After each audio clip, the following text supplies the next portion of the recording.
Vous êtes dans votre bureau, en pantalon noir et chemise. Il y a du monde, je ne sais pas qui, mais il y a du monde. Vous essayez de m'embrasser dans le cou et sur la bouche. Je vous repousse. Vous tombez sur les deux genoux, je ne vous vois plus, vous êtes caché par les tiroirs. Je sais que vous êtes là. Je me réveille. Chapitre 3. Tu ne trouves pas bizarre que je sois là, assis sur ton lit? En ce mois de juillet 1990, ma mère me conduit au lycée de La Roche-sur-Yon, en Vendée. Il fait beau. La voiture franchit la grille de l'établissement, s'engage dans le petit chemin, dépasse la cabine téléphonique, le gymnase, l'infirmerie, et s'arrête devant un bâtiment moderne, blanc avec de grandes fenêtres. Il est moche. Je viens d'avoir 15 ans et c'est la 3e année que je m'entraîne ici. Maman sort ma valise du coffre de la voiture. À l'entrée, quelques parents sont là aussi, avec leurs enfants. Je reconnais instantanément l'horrible odeur de vieux et de renfermés. Ce lycée pue. Dans les toilettes, c'est à la limite du supportable. C'est comme ça. Vous nous accueillez. Je vous salue d'un bonjour, monsieur O. Vous prenez du plaisir, ça se voit, à faire visiter les lieux. Vous montez les marches avec entrain. Vous devez avoir environ 35 ans à l'époque. On dépasse le 2e étage, où vous logez avec votre femme. Au 3e étage, vous désignez les boxes alignées, avec les cloisons qui montent à mi-hauteur. Ici, c'est l'étage des garçons, et au fond, la chambre du surveillant. Vous montez encore un étage, voilà le dortoir des filles. Vous insistez, comme chaque année, soyez rassurés, elles ont une surveillante femme. Chacun reste bien à son étage et on y veille. Vous riez, bonhomme. Et les parents rient avec vous. Avec vos bonnes manières, votre look classe, vos cheveux impeccablement lissés en arrière, vous les rassurez et les séduisez. Certains jeunes ne resteront ici qu'1 ou 2 semaines. Moi, j'ai signé pour 8 semaines parce que j'espère intégrer très bientôt l'équipe de France et je suis prête à sacrifier tout mon été pour y arriver. Dire que je pourrais me la couler douce en vacances à Miami chez mes tantes ou en Israël en famille, plutôt que de venir m'enfermer ici pour en baver. L'année précédente, ma mère était restée sur place, c'est elle qui avait occupé le box dédié à la surveillance. Mais cette année, elle ne sera pas là. Elle part retrouver mon père et mon demi-frère à Nantes.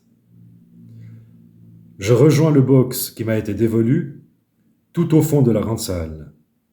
Je retrouve les murs recouverts de vieilles moquettes roses à rayures, installe ma valise sur le lit étroit, range mes affaires dans l'armoire, les survêtements, les patins, la chemise de nuit, mes peluches, je les pose sur l'oreiller. Tu ne trouves pas bizarre que je sois là, assis sur ton lit? Qu'est-ce que c'est que cette voix? Et cette lumière sur le visage qui m'arrache à mon sommeil? J'ouvre les yeux, mes paupières sont lourdes. Je suis bien dans mon lit, dans mon box, à La Roche-sur-Yon. Il fait nuit, ce n'est pas l'heure de se lever. Mais pourquoi êtes-vous là, monsieur O? Vous braquez votre lampe torche sur mon visage, vous m'éblouissez. Vous vous penchez sur moi et vous me reposez cette question. Tu ne trouves pas bizarre que je sois là, assis sur ton lit? Ben si, c'est bizarre. Je vous fixe, ensommeillé et interloqué, aucun son ne sort de ma bouche. Vous paraissez encore plus livide que d'habitude à la lumière de votre torche. Vos yeux sont encore plus exorbités. Vous vous collez contre moi, je sens votre parfum, celui qu'on respire chaque fois que vous vous allongez sur nous pendant les étirements. Votre bouche sent mauvais. Je n'y connais pas grand-chose en alcool, mais je sais que vous êtes saoul. Vous chuchotez. Voilà, il fallait que je te le dise. J'aime ma femme, mais dans un coin de mon cœur, je t'aime. Je sens tout à coup vos lèvres et votre langue entrer dans ma bouche. Votre salive. Je suis submergé de dégoût, mais incapable de faire un geste, comme tétanisé. Je ne comprends pas ce qui se passe. Votre ventre fait des bruits. Vous me dites, tu aimes plaire, toi, tu le sais que tu as du charme. Vous palpez mes seins en respirant bruyamment. Vous les pincez très fort, vous me faites mal. Vous glissez votre bas sous le drap. Je suis en chemise de nuit, sans culotte. Votre main me touche en bas entre les jambes. Vos ongles me griffent, j'ai mal. J'ai peur. Je voudrais fuir, mais je ne bouge pas. Je voudrais crier, mais aucun son ne sort de ma bouche. Je ne comprends pas ce que vous faites. Combien de temps cela a-t-il duré? Je l'ignore. Vous finissez par souffler. Tout ça, c'est secret. Il faut que ça reste entre nous, Sarah. Et juste après, vous esquissez ce geste que vous reproduirez presque chaque fois ensuite. Vous glissez votre main ouverte à plat sur mon visage. De haut en bas, très lentement. La main, en descendant, ferme mes yeux et ma bouche. De façon à la fois concrète et symbolique, elle me fait taire. Je suis recroquevillée sur mon lit, silencieuse, sidérée. Je n'arrive pas à mettre des mots sur ce qui vient d'arriver. Il faut que je me rendorme. Demain, la journée va être longue. On a un rythme très intense. Je vais être épuisé. Mais pourquoi avez-vous fait ça, monsieur O? Vous êtes marié. Votre femme dort là, juste en dessous. Et vous êtes vieux. Que puis-je faire? Vous êtes mon entraîneur. Déjà que je ne m'entends pas avec vous sur la glace, alors maintenant. Et demain, que va-t-il se passer? Je suis abasourdi, paniqué. Je guette toute la nuit. Vous ne revenez pas cette nuit-là. Le jour pointe. Je me prends à espérer que vous ne reviendrez jamais. Le lendemain, le réveil sonne. Les filles se lèvent comme tous les matins. J'ai peur de leurs regards. Est-ce qu'elles savent? Je ne peux rien leur dire. J'ai trop honte. Et puis, vous avez insisté. C'est un secret. Je n'imagine même pas qu'elles puissent être des victimes, elles aussi. Je suis submergé par ma propre stupeur. Ma copine Laetitia dort à l'autre bout de la salle. On va prendre notre petit déjeuner à la cafétéria. On fait la queue avec nos plateaux en plastique marron. La nourriture est infâme. Je ne mange pas grand-chose généralement. Mais là, rien ne passe. Pas même le basique thé, pain, beurre, confiture. Je commence l'entraînement le ventre vide. J'arrive sur la glace. J'ose à peine vous regarder. Mais vous gardez votre attitude de tous les jours. Vous n'exprimez rien de particulier. Vous m'engueulez comme à votre habitude. Comme si rien ne s'était passé cette nuit. Je suis perdu. Mon esprit est confus. Je sais pourtant que je n'ai pas rêvé. Je sais que vous avez fait des choses. Je sais que j'ai eu mal, que ce n'est pas bien. Je me dis, on est 20 filles les unes à côté des autres. Les box sont ouverts. La surveillante est là, au fond. Il n'osera pas recommencer. Vous avez recommencé. Sur mon petit carnet, j'ai noté cette date, entre juillet et août, avec des initiales qui changent au fur et à mesure de l'évolution des agressions. T pour toucher, P pour peloter, S. J'ai du mal à l'écrire. Je n'en ai jamais parlé à personne de ces détails, même pas à ma psychologue, des années plus tard. C'est si répugnant. S pour sucer. Parce que vous mettiez votre grosse tête entre mes jambes et embrassiez mon sexe. Vous m'avez aussi demandé d'embrasser le vôtre. Ma femme ne veut pas le faire et les hommes adorent ça. J'ai résisté.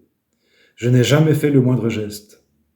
Je n'étais qu'une planche inactive sur laquelle vous assouvissiez vos pulsions malades, le jouet passif et tétanisé de votre perversité. Je ne me suis pas enfui. Je n'ai pas hurlé. Après coup, des années plus tard, je voudrais être là et pouvoir dire dans le creux de l'oreille à la petite Sarah de l'époque, « Crie, débat-toi, enfuis-toi ». Je ne le pouvais pas. J'étais tétanisé. Je n'étais d'ailleurs plus vraiment là. Mon esprit partait, je ne ressentais rien, comme si j'étais absente de mon corps.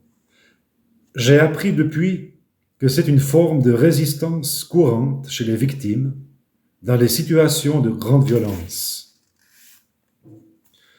Lorsque le cerveau est confronté à des actes, des scènes trop stressantes qu'il n'arrive pas à assimiler, il se coupe des émotions et des douleurs.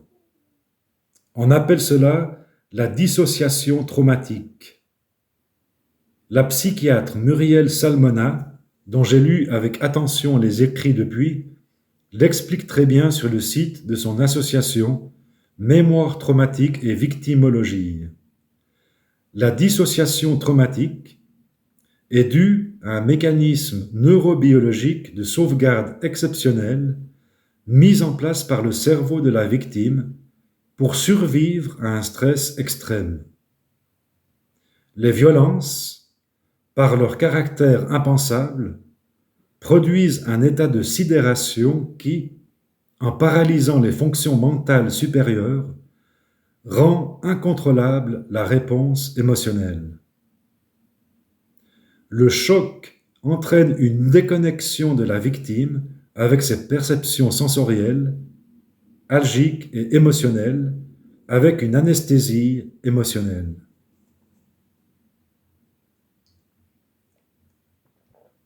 Sur les autres dates du carnet, il y a C pour coucher. Évidemment, je suis vierge. Ce premier soir du C, le 1er août, vous m'embrassez, vous remettez votre doigt là où ça me fait mal et vous montez sur moi.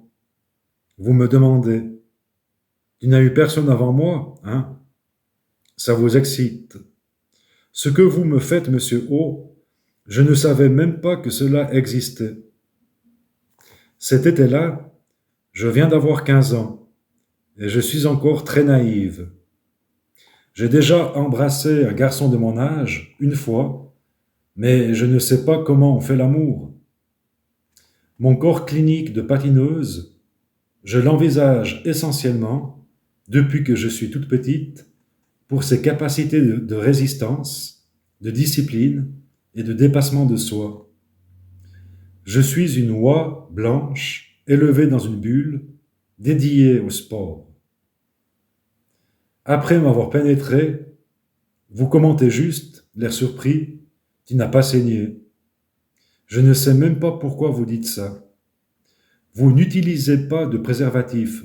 De toute façon, je ne sais même pas que ça existe. Je ne comprends donc pas que je pourrais tomber enceinte. Je sais juste que vous n'avez pas le droit, je ne vous aime pas, vous êtes vieux et moi trop jeune. À côté du C, sur le carnet, j'ai aussi noté des horaires, de 2h30 à 5h. C'est le temps pendant lequel vous me tenez éveillé. Vous me réveillez avec votre lampe, vous la braquez sur moi, vous attendez que la lumière me tire du sommeil, vous vous asseyez sur le lit et vous me dites « Il ne faut pas m'attendre comme ça, tu sais, Sarah, tu as le sport demain, je ne veux pas que tu sois fatiguée. » Vous me réveillez et vous déclarez que c'est moi qui vous attends, comme si j'étais complice. Votre esprit pervers inverse la situation. Moi, je sais bien, pourtant, que je ne vous attends pas. Vous me réveillez. Je ne veux pas de vous. Non seulement je déteste ce que vous me faites, mais en plus, je panique sur le stage lui-même. Les journées sont intensives, toutes les filles sont épuisées et s'écroulent le soir. Mais moi, ces nuits sans sommeil sont une torture. Quand vous finissez par partir, je sombre 1 heure ou 2 et il faut déjà se lever. En journée, je suis dans un état lamentable. Je chute tout le temps sur mon triple boucle piqué. Je titube. Dans ma tête, c'est l'hécatombe. J'ai déjà perdu mon entraîneur préféré il y a 3 mois. Je perds pied techniquement et je n'arrive plus à suivre le rythme de ce stage. Tout cela est si angoissant. Pourquoi me faites-vous ça, à moi? J'essaye de rattraper le sommeil perdu le week-end quand je retourne à Nantes. Maman vient généralement me chercher le samedi à midi. Quelquefois, papa l'accompagne. Vous leur proposez de rester déjeuner. Vous les invitez au Clémenceau, un très bon restaurant de La Roche-sur-Yon. Ils vous respectent tant. Entre vous, la confiance est totale.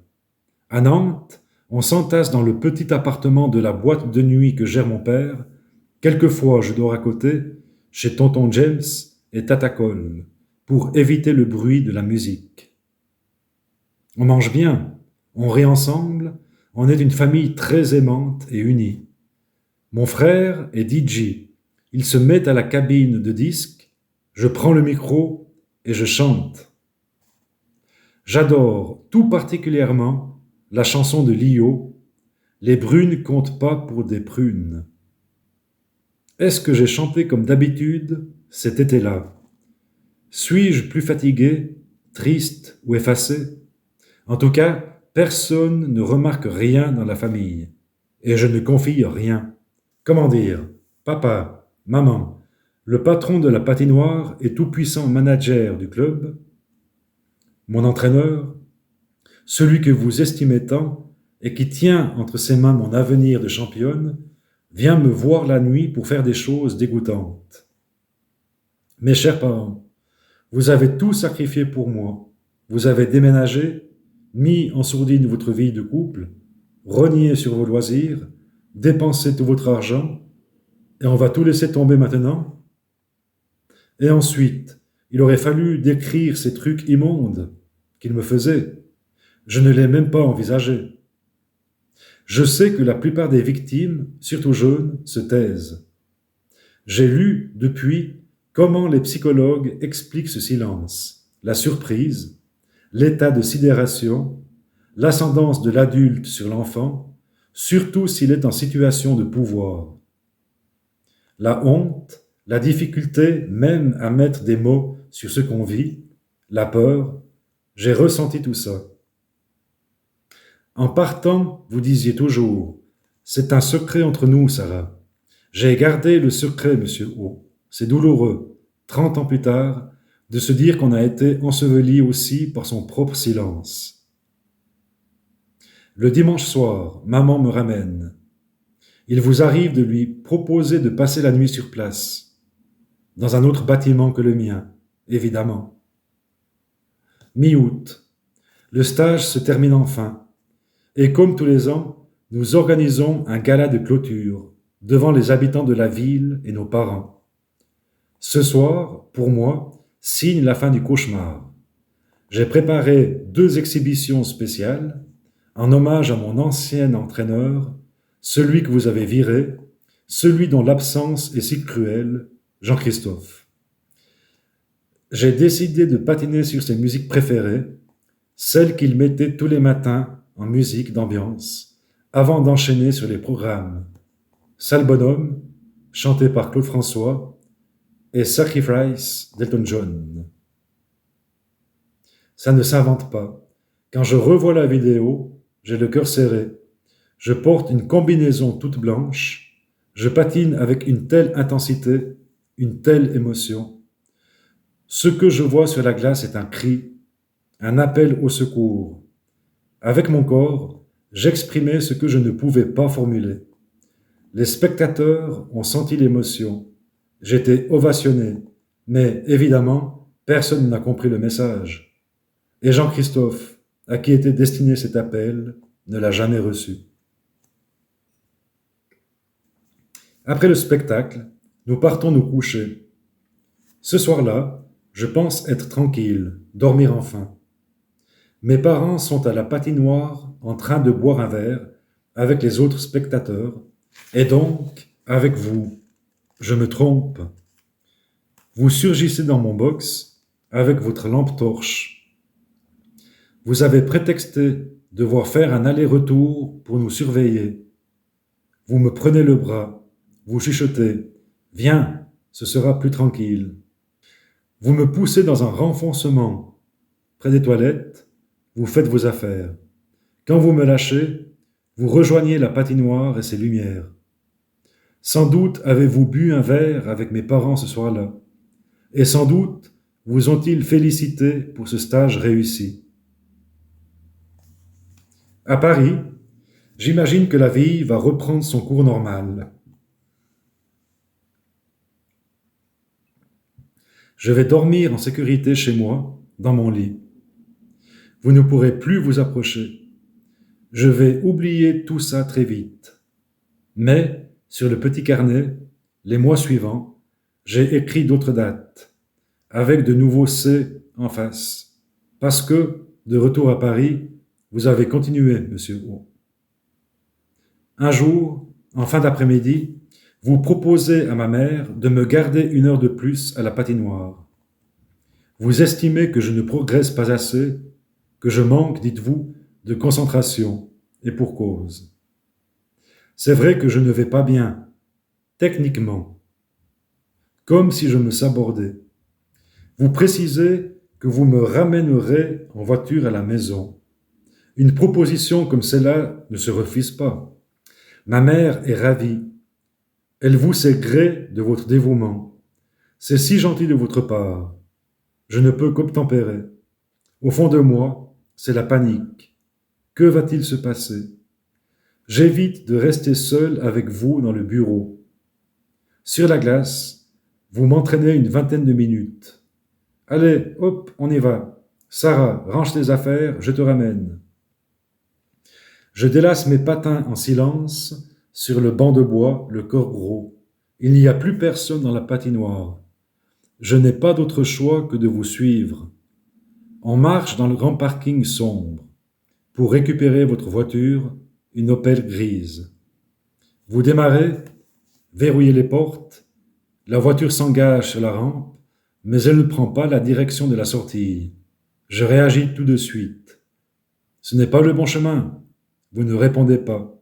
La voiture descend au 2e sous-sol, là où le parking est vide et noir. Vous arrêtez la voiture, vous vous tournez vers moi. Je reconnais ce regard, celui que vous aviez à la Roche-sur-Yon. Je suis fichu, pris au piège. Vous défaites votre pantalon et montez sur moi. Je suis enfermé. Pendant 2 ans, vous dites régulièrement à ma mère, ce soir, je garde Sarah pour l'entraîner. Et vous me violez dans le parking, les vestiaires et dans des recoins de la patinoire dont je ne soupçonnais même pas l'existence. Vous avez toutes les clés, de toutes les pièces. Une fois, vous m'emmenez chez vous. Faut que je passe chez moi prendre des papiers. À côté du canapé, où vous m'avez fait basculer, il y a un séchoir avec des vêtements de bébé. Pendant que vous agissez, je regarde, choqué, ces petits vêtements qui pendent à côté de ma tête, et je me dis, il a un bébé et il me fait ça. Quelle sensation horrible, monsieur O. Une autre fois, vous me dites, je dois aller changer l'eau des poissons chez mes parents. J'espère naïvement que c'est vrai. Je ne me souviens plus tellement de l'appartement lui-même. Je me rappelle juste que c'était à quelques minutes de chez moi seulement. Je me suis dit, c'est trop bête, si près, quand vous m'avez ramené ensuite en voiture. Au fur et à mesure de ces viols, vous devenez plus expansif. Vous prenez l'habitude de me susurrer des mots obscènes à l'oreille du genre « Tu aimes ça, salope ?»« Hein, tu aimes ça, salope ?» Je me sens encore plus perdu. Quand vous avez fini, vous me reconduisez, toujours en voiture, au pied de l'immeuble. Vous ne montez pas. Vous me laissez en bas. Je prends l'ascenseur jusqu'au 6e étage en espérant ne croiser personne. Je me sens si sale. Maman me demande « Ça s'est bien passé ?» Je réponds vite fait un truc du genre « Oui, ça revient un peu, les seaux. » Et je file directement sous la douche. Je reste toujours très longtemps sous l'eau chaude, même si elle brûle mes tétons meurtris. Ils sont tout rouges, ils me font mal. Vous aimez bien les pincer et les tourner. J'ai honte de ces tétons abîmés qui ressortent, avec leur croûte de sang. J'ai peur qu'ils restent toujours comme ça. Je dirige toujours aussi le jet d'eau vers ma bouche, et je reste ainsi longtemps, avec l'eau qui entre et rejaillit. Je me lave l'intérieur du corps, je recrache l'eau pourrie. C'est devenu un tic que je garde encore aujourd'hui. Je n'avais même pas conscience de l'incongruité de ce geste, jusqu'à ce que je voie récemment ma fille de 8 ans le faire. J'ai ressenti une violente décharge, et j'ai crié « Arrête, Stella, pourquoi tu fais ça ?»« Mais je fais comme toi, maman, » m'a-t-elle répondu tranquillement. Au mois de novembre 1990, notre patinoire ferme, car elle accueille des compétitions sportives. Nous partons 15 jours à la patinoire d'Amnéville. Votre ex-femme en est originaire. Elle connaît bien le patron de cette patinoire qui peut nous héberger tous. Mes parents me déposent. C'est une grande bâtisse. On nous fait monter des marches à l'extérieur. On arrive dans nos chambres. Ouf! Nous sommes 3 dans la mienne. Et je note tout de suite que la porte ferme complètement. Il y a même un verrou. Ici, contrairement à la Roche-sur-Yon, ce ne sont pas des box semi-ouverts. Je suis un peu rassuré, je pense que vous ne pourrez rien faire. On se couche. La porte s'ouvre soudain. Vous entrez sans même avoir frappé. Je comprends que vous devez avoir le pass. Les filles, je viens vérifier que vous n'êtes pas avec des garçons. Vous me regardez et refermez la porte. Je me tourne et me retourne dans mon lit. Il ne va pas oser, les filles sont là, dans la même pièce. Je me barricade avec la couverture ma peluche dans les bras, je guette la porte. Je m'endors. On me secoue. C'est vous. Vous chuchotez. Viens, suis-moi, je dois te parler. Et vous agrippez mon bras. Je scrute les autres lits dans la nuit. Les filles ne font pas de bruit. Elles doivent dormir. Mais pourquoi peuvent-elles dormir, elles? Pourquoi est-ce toujours moi que vous réveillez? Je vous suis jusqu'à la petite cuisine attenante à la chambre. J'ignore pourquoi je vous suis. J'ai peur de ce qui se passerait si je résistais, des représailles, du scandale, de la honte au grand jour, de la déception de mes parents. J'ai froid. Le sol est glacé et je suis terrorisé à l'idée qu'une des filles surgisse. Vous relevez ma chemise de nuit et vous faites vos trucs dégoûtants, très vite, parce que c'est encore plus risqué qu'à La Roche-sur-Yon. Peut-être que le risque vous excite aussi, monsieur O. L'été suivant, mes parents et moi sommes invités par le président du club à venir passer 3 jours dans sa maison à Mésos. Il a aussi convié mes copains Laurent et Laetitia. Celle-ci a décliné. Peut-être n'a-t-elle pas pu venir, peut-être n'a-t-elle pas voulu, au vu de ce qu'elle me dira de vous plus tard. Vous étiez là aussi, monsieur O, avec votre femme. Je me souviens bien de ce lieu. On m'avait attribué une chambre toute seule. Nous étions tous au même étage, y compris ma mère. Je pensais que ce serait dissuasif. Ça ne l'a pas été. La nuit, vous êtes entré dans ma chambre. J'ai retrouvé des clichés de nous tous dans la piscine. Je croyais les avoir déchirés. Ils étaient à la cave. J'ai eu un choc en retrouvant ces photos du mensonge et du silence. Elles m'ont glacé. Sur l'une, vous me portez à bout de bras. J'ai ma grande natte dans le dos. Je prends la pose de patineuse, bras écartés, jambes tendues, tête haute, grand sourire. Sur d'autres photos rangées dans la même boîte, vous posez à côté de moi lors des compétitions, souriant, une main protectrice sur mon épaule. Un jour, nous sommes tous convoqués à Chantilly pour des bilans médicaux. Nous y passons la journée. Laetitia et Laurent sont là, eux aussi. Ma mère m'a emmené.